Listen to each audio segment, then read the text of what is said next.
In the dense mountains of Sinaloa, you do not live, you barely survive. The endless and bloody shootings involving organized crime groups don't let the locals sleep in peace. En ese mismo momento tienes. At the moment you feel fear and you just feel like saving your life.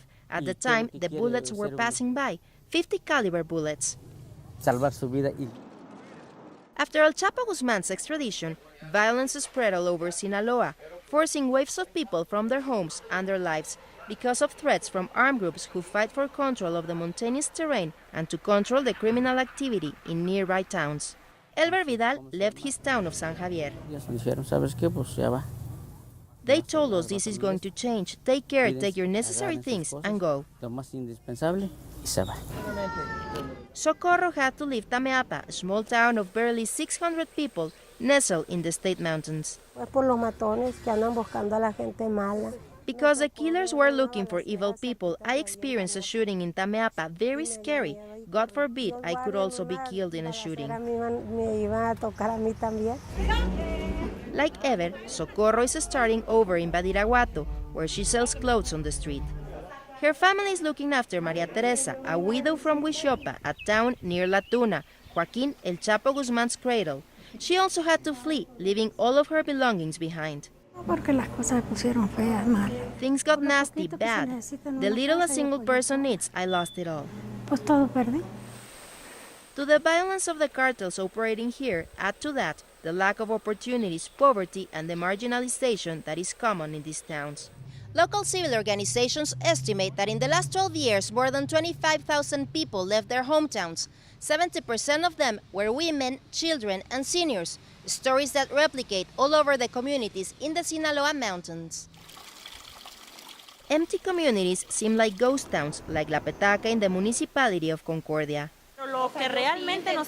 We were forced to leave the community because there were 8 decapitated people from Batel. The 8 were from Potrerillos, Concordia, where I am from.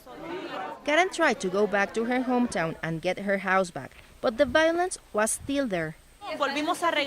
Trusting things changed, we went back, but a month later, another decapitation. He was my uncle, my dad's brother, and we had to leave because the people who did that threatened us.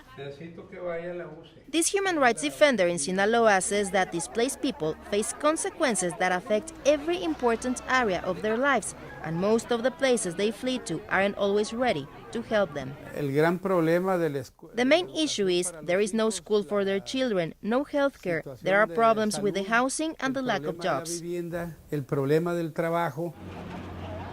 Karen and her family had no choice but to look for refuge in Mazatlan.